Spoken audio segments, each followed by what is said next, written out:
lesson 3. We are on the topic of the decision matrix.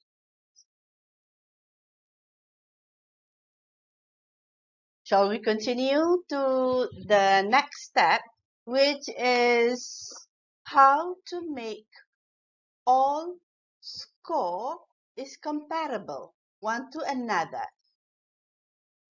Okay, if we refer to the previous step, we have several different score that has been made based on different scale, right?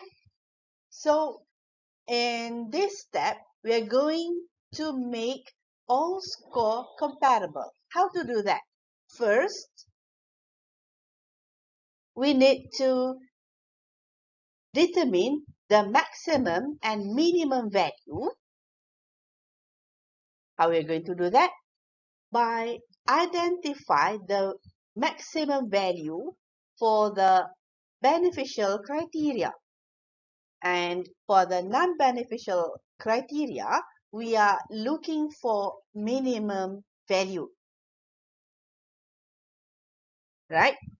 Then, next is to normalize the score. How to do the normalization? For the beneficial column, we are going to divide or to use the maximum value as the denominator, while the non-beneficial column, we are going to use the minimum value as the nominator. Okay, how are we going to do that? First, determine the maximum and the minimum value. On the first column is the price. Okay, in the price column, since the price is the non-beneficial, so we are looking for minimum value. Minimum value meaning that the smallest value in this column. So in this column, we have 3 and 2. So the smallest number in here is 2. So number 2 is considered as the smallest value. Right. How about the beneficial column? For the beneficial column, for example, in here is customers review. We have 3 and 5. So 5 is the largest number in this column. While for the breakfast column, which is the non-beneficial column, we are also looking for the smallest value, which is 1.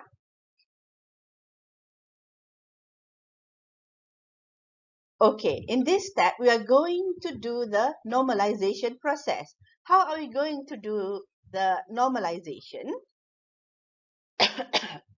For the non-beneficial column, the smallest number will become the nominator, while the beneficial column, the largest number will become the denominator.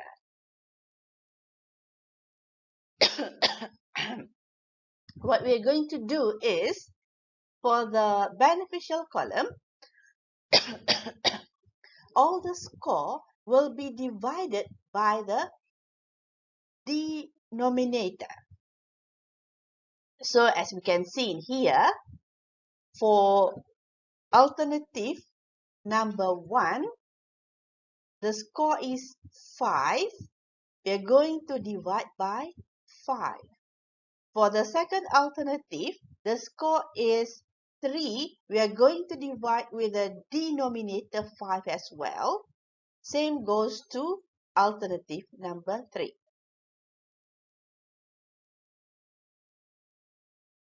Right. For the minimum value or the nominator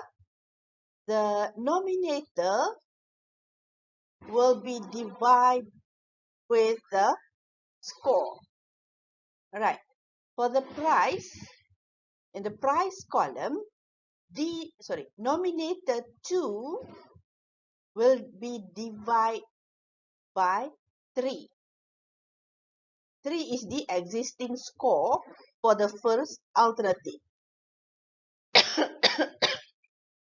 Okay, for the second alternative, the same nominator will be used to divide with the existing score. Same goes to the third alternative. Okay, now we are on the breakfast column, which is the non-beneficial column as well. So we are looking for the minimum value, which is 1. So 1 is the nominator. 1 divided by 1. So the existing number is 1. We divide the nominator with the existing score.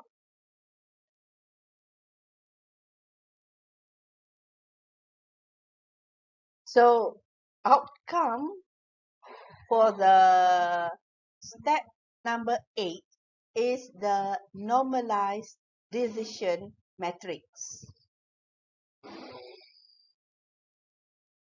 Okay, shall we continue to the second last step? Step 9 is how to get the weightage for the normalized decision matrix. Okay, in here we have 3 processes. Okay, the first process is to get the weightage that has been defined in step number 5.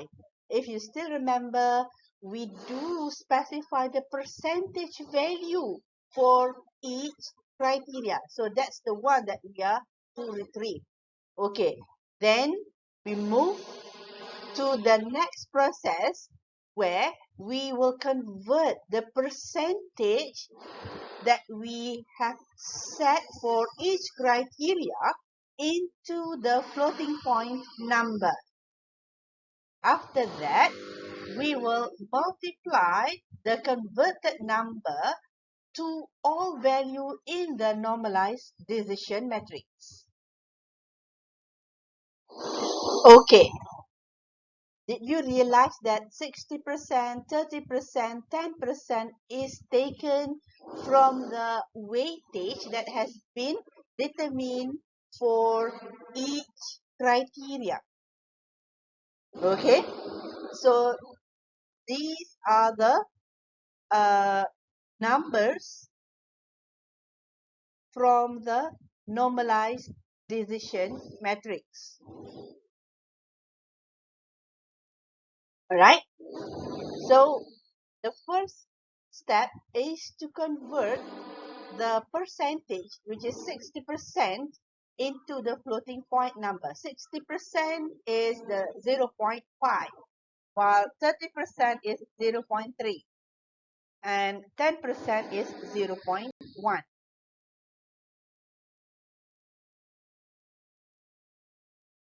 Okay, next, we are going to multiply the converted value, which is 0.6 just now, to the normalized number.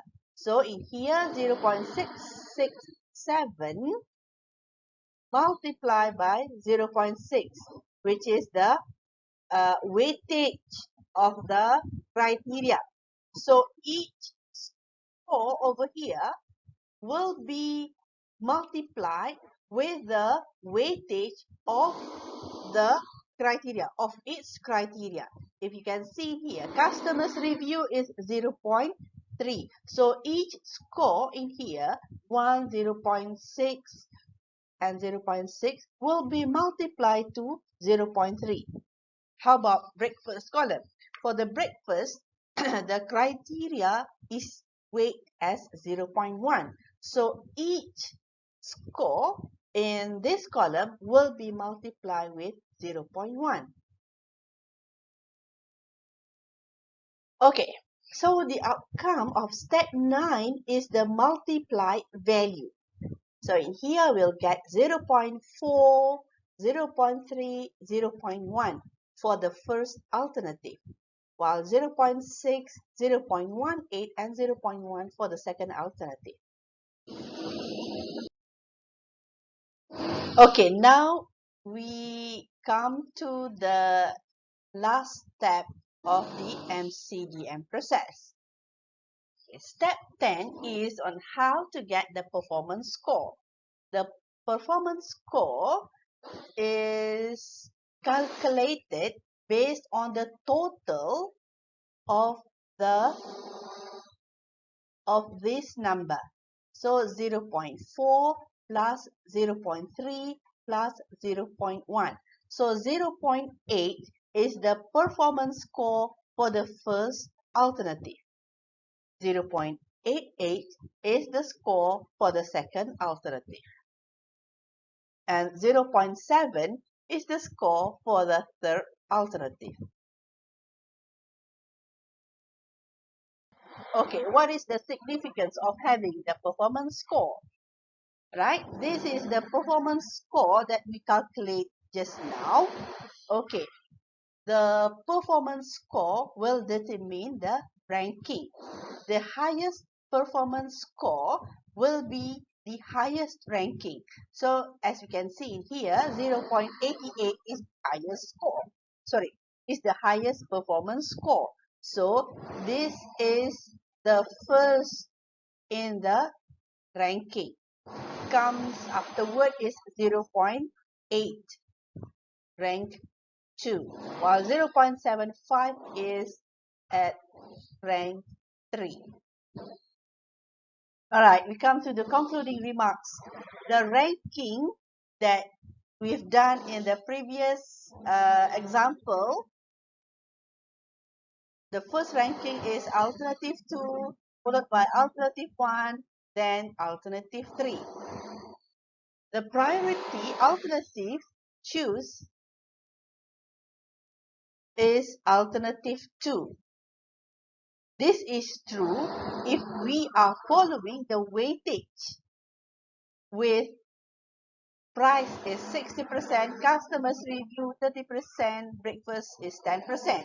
However, if we are using different weightage for this criteria, we will have different results or different alternative ranking. So I'm hoping that everyone will understand the lesson. Thank you.